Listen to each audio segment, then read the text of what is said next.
পুরো এপিসোড দেখতে জি5 অ্যাপ এখনই ডাউনলোড করুন। আমি মৈনাককে ছাড়াতে গিয়ে কোনো ভুল করিনি। তোমার মাথা যদি ঠান্ডা থাকতো তাহলে তুমি বুঝতে পারতে আমি কেন গেছিলাম। নতুন করে আমার আর কিচ্ছু বোঝার নেই গৌরী। তোমার কি মনে হয় আমি কিচ্ছু বুঝি না? কি বুঝেছো তুমি? আমি তোমার ইঙ্গিত ভালো মতোই বুঝতে পারছি ডাক্তারবাবু। আমি তোমাকে অনুরোধ করছি, দয়া করে মনের মধ্যে অকারণ সন্দেহ পুষে রেখো না। এতে কিন্তু তুমি বেশি কষ্ট পাবে। আমার দুঃখ কষ্টের ব্যাপারে ভাবার মতন সময় তোমার কাছে আছে গৌরী? তুমি তো লোকজনের দুঃখ কষ্ট প্রতিকার করতেই ব্যস্ত। একটা কথা আছে জানো তো Gauri, charity begins at home. আগে বাড়ির লোককে সুখী করতে হয়, তা না হলে বাইরের লোককেও করা যায় না গৌরী।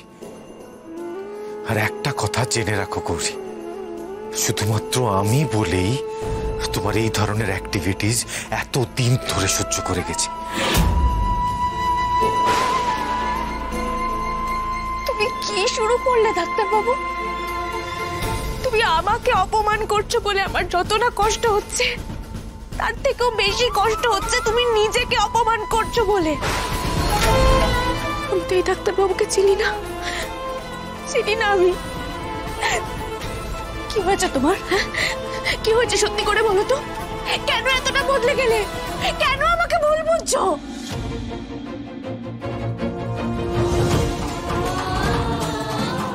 মাগো মানুষটার কি হয়েছে মা? এই মানুষটা তো আমার গর্ব, আমার অহংকার। পৃথিবীর সবাই ভুল করতে পারে, কিন্তু ডাক্তার বাবা ভুল করতে পারে আমি স্বপ্নেও ভাবতে পারি না। তুমি আমার সঙ্গে এরকম খারাপ ব্যবহার করবে বিশ্বাস করো আমি কোনোদিন আশা করিনি, কোনোদিন না। আসলে কি হয়েছে বলো তো গৌরী? আমি আজকে তোমার মুখের ওপর চরম সত্যিগুলো বলে দিচ্ছি তো, তাই তোমার এত গায়ে লাগছে। অপ্রিয় সত্য মুখের ওপর শোনার মতো মানসিকতা তো সবার থাকে না, তাই না? আর গৌরী একটা কথা বলো তো, তুমি তো খুব ভালো করে জানো যে তোমার জন্য আমি কি না করেছি। তোমাকে খুঁজতে এই রাজ্য থেকে অন্য রাজ্য অবধি গেছি, এবং সেখান থেকে তোমাকে কিভাবে ফিরিয়ে নিয়ে এসেছি সেটা তোমার অজানা নয়। তারপরেও তোমার মধ্যে এতটুকু কোনো ফিলিংস নেই। ইভেন আজকে বাড়িতে ঢোকার সময় তোমাকে নিয়ে যে অশান্তিটা হলো প্রতিবারের মতন, এবারেও আমি সারাক্ষণ তোমার পাশে ছিলাম গৌরী। কিন্তু তার বদলে তুমি কি করলে? একটা বাইরের ছেলের কথা চিন্তা করতে করতেই বাড়ি ছেড়ে চলে গেলে, আর সারাদিন পর বাড়ি ফিরে এসে তুমি আমার সাথে ঝগড়া করছো। তুমি আমাকে ভরসা করো না ডাক্তারবাবু। করলে এভাবে তৃতীয় ব্যক্তিকে টেনে এনে তুমি আমাকে দোষারোপ করতে পারতে না। দেখো ডাক্তারবাবু, তোমার প্রতি আমার যে ভরসা ছিল সেটাও কিন্তু ভেঙে যাচ্ছে।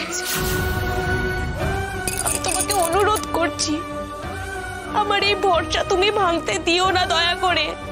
আমি তোমার ভরসা ভেঙেছি? কি করেছি আমি গৌরী? যে মানুষটা আমার অহংকার ছিল, যে সবার সামনে নির্দ্বিধায় চিৎকার করে বলতে পারে গৌরী পবিত্র, তার পবিত্রতা নিয়ে কোনো সন্দেহ নেই, সে নিষ্পাপ। সেই মানুষটাই যখন অন্য কারো নাম তুলে আমাকেই প্রশ্ন করে, তখন আমি কোথায় গিয়ে দাঁড়াবো ডাক্তারবাবু? আমার যে সব হিসাব গোলমাল হয়ে যাচ্ছে। কোনটা আসল তুমি, কোনটা তোমার মুখ আর কোনটা মুখোশ, সেই তফাৎ যে আমি হারিয়ে ফেলেছি।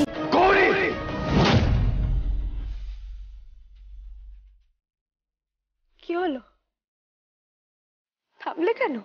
আমার ধৈর্যের পরীক্ষা নিও না গৌরী। আমি নিজেও জানি না যে আমি ঠিক কি করে ফেলতে পারি। তুমি আমাকে বিশ্বাস করো না, তাই না ডাক্তারবাবু? তার আগে আমায় একটা কথা বলো তো গৌরী, এই যে এতদিন পর তোমার সাথে আমার দেখা হলো, তারপর তোমার মনে হলো না যে আমার সাথে একটু সময় কাটানো উচিত? সেটা না করে তুমি মৈনাকের কাছে কেন গেলে গৌরী? এই যে কয়েকদিন ধরে তোমাকে খুঁজতে গিয়ে আমার এত টেনশন হয়েছে, এত হয়রানি হয়েছে, সেটা বোঝার ক্ষমতা তোমার আছে গৌরী? কেন এক কথা বারবার বলছো ডাক্তারবাবু? আমি জানি তুমি আমার জন্য কি না করতে পারো, কিন্তু সব কথাই মৈনাককে টানা কেন? আমাদের স্বামী স্ত্রীর মধ্যে মৈনাক কেন আসবে? কেন তাকে বারবার টানছো তুমি? বাবাই মা ঝগড়া করছে কেন? আমি যাই ওদের ঝগড়া বন্ধ করতে বলি। আমার ভালো লাগে না ওরা ঝগড়া করলে। তারা শোনো, তুমি না মন খারাপ করো না।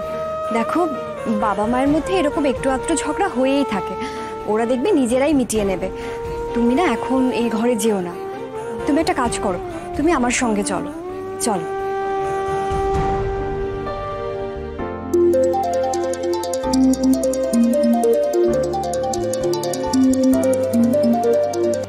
হ্যালো গৌরী দিদি, মৈনাকের ধুম জ্বর, অবস্থা ভালো লাগছে না, বারবার তোমার নাম নিচ্ছে।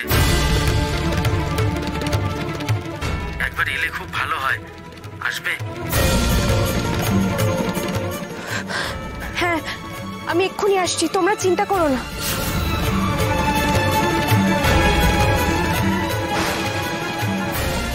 কোথায় যাচ্ছ গৌরী? শুনলেই তো, বস্তিতে ছেলেটার ধুম জ্বর এসেছে। কেন? বস্তিতে আর লোক নেই? তোমাকেই কেন যেতে হবে গৌরী? তুমি কি ডাক্তার? আর শোনো, জ্বরের ঘোরে না অনেকেই অনেক ভুল বকে, জ্বর সেরে গেলে সেগুলো মনেও থাকে না। তার জন্য তোমায় কেন যেতে হবে? আমি বলছি গৌরী, তুমি যাবে না। হাতটা ছাড়ো, আমাকে যেতে হবে। এত কিছুর পরেও তুমি ওখানে যাবে? একটা মানুষ অসুস্থ ডাক্তারবাবু, সেটা জানার পর আমি বাড়িতে বসে থাকতে পারি না। তুমি আমার হাতটা ছাড়ো। আমি রিকোয়েস্ট করছি গৌরী, তুমি ওখানে যাবে না। ডাক্তারবাবু, আমি তো ভেবেছিলাম তুমি বলবে তুমিও আমার সঙ্গে যাবে।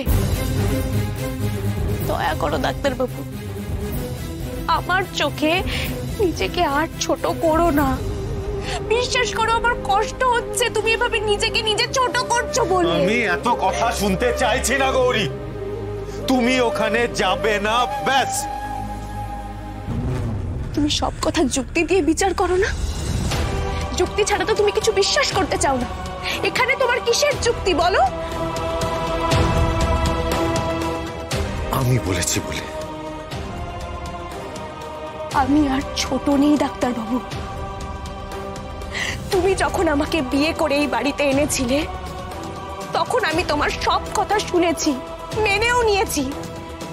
কিন্তু আমি এখন একজন মেয়ের মা, তাই সব সময় তোমার কথা শুনতে হবে এমনটা নয়। জি5 ডাউনলোড করুন আর সব এপিসোড দেখুন একদম ফ্রি।